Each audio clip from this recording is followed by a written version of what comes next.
We have given memorandum to the Prime Minister about discrimination, about not allowing high achieving Indian students into local government universities, denying JPA scholarship, government scholarships, denying place in matriculation seats, denying place in university, denying PTPTN loan.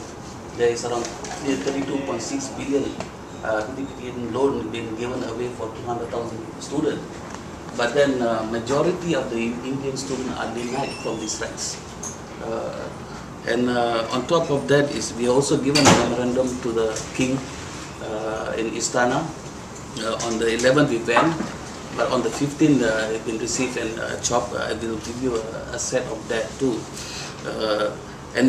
There also concerned citizen, Malaysian concerned citizen, 31 police report has been done by citizen of Malaysia regarding against the Prime Minister, Deputy Prime Minister and the Higher Education Minister for denying the basic rights under the Federal Constitution, Article 8, where it says equality of the law, and Article 12 of the Federal Constitution, educational right, that there should not be discrimination against race, religion, descent or place of birth.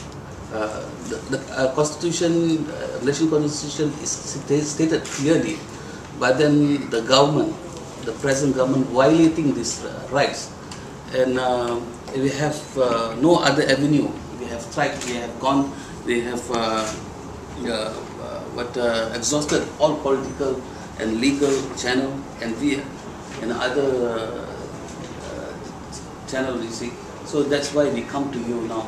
The first four thing is that is an estimated of 2,237 top higher achieving Indian students have been segregated and denied JPA scholarship, PTPN loan, matriculation and university seats.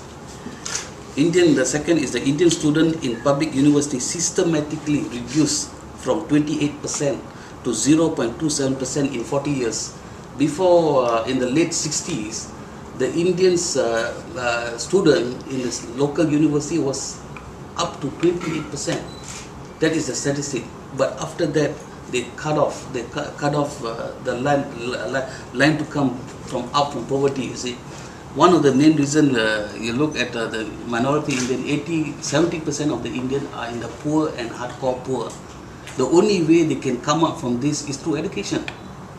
But then the basic right, the constitutional right, also we've been denied. This is a very serious thing. That is one. And because of all these things happening, we request the United Nations for a fact-finding mission to investigate the apartheid denial of higher education for the top and high-achieving minority Indian students in Malaysia. At the same time, we also request for United Nations nominated official to head the selection committee together with 3 others for the JPA matriculation university places in Malaysia in the interim of 5 years. That is a basic piece of this memorandum. If you look at the Human Rights Declaration, dignity and justice for all of us, Article 21(1), everyone has the right to education. Education shall be free, at least in the elementary fundamental stages.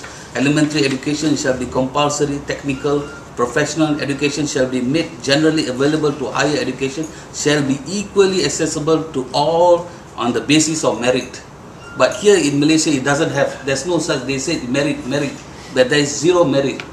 How is they calculate merit when 7D and 7E can get a place, when high achieving students, 7A and 12 to 13A doesn't get a place?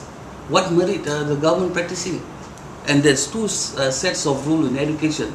There's matriculation and STPM. Two different set of this one, and STPM papers are very tough, while the matriculation is an easy route. It's a 10-month course and for the Malay Muslim, and 2 years course for STPM. And they're tough, so they've been discriminated, and because of this, you look at the crime rate, involvement of Indian youth in crime is high. They've been denied the basic right. That's one of the things. And the choice of education, also they are denied. If you look at Article 26 of 3, parent private right choose to kind of education that shall be given to their children. No, they should be able to decide what their children want to study. Like here they give, what happened is sometimes they give, the children they ask for 5 different courses. They will never get the 5 different courses. They give something like agriculture, something that's dead end. How the family going to come out from this kind of thing? That's one of the things. And there's students who are very bright, with one life, studying hard to make sure that they can bring the family. The parents only can say, son, daughter, you study hard. No, you are the one who can bring us out. When they study hard, very hard, and they achieve good result, and then deny. It is a serious issue, and we need this thing to be taken seriously and to be forwarded, and action should be taken to stop this discrimination for the past 40 years. This has been happening for the past 40 years, and no political party have the political will to go against the government. Everybody is going their own way, getting some side income. They are only there to cheat the community. But we want a solution. We've been doing everything, and we came for the last to you for the answer on the question. What has happened over the 40 years is they have used this policy as a cover to carry out ethnic cleansing in education, among other areas. Now this is a very serious charge. The plea of Human Rights Party is for the United Nations to carry out their own independent investigation into these complaints raised by us and take the action that is necessary, because we have no other means, nowhere else to turn to. This is the last resort. UN is the last resort. The Ministry of Higher Education allocates scholarship 363 foreign Muslim for foreign Muslim students scholarships to study in local university. They have been given the foreign Muslim students, but we are the Malaysian citizens. We don't have the right. And if you look at UiTM, there's 200,000 seats. Malaysian are denied, Malaysian Indian are denied. But then Malay Muslim, Middle East Muslim, around 10% are studying there. We as a Malaysian, we have no rights. Where does this shows that? Then, even this foreign Muslim 363 students, if you look at page 3, they have been given also options. If they finish their grads here, they get work job here.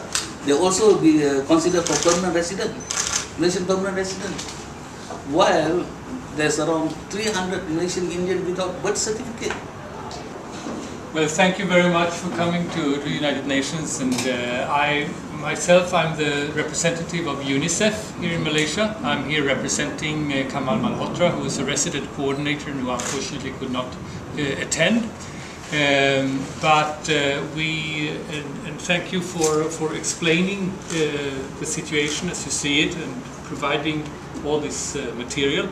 I will obviously give this to Mr. Malhotra and explain your grievances to him, and he will decide as a resident coordinator what we can do in relation to the United Nations outside, because he is the representative of the UN in this country. So that's as much as I can say at this point. That we have received this now, and thank you for your visit, and I will bring this to the attention of the resident coordinator, who will then take steps.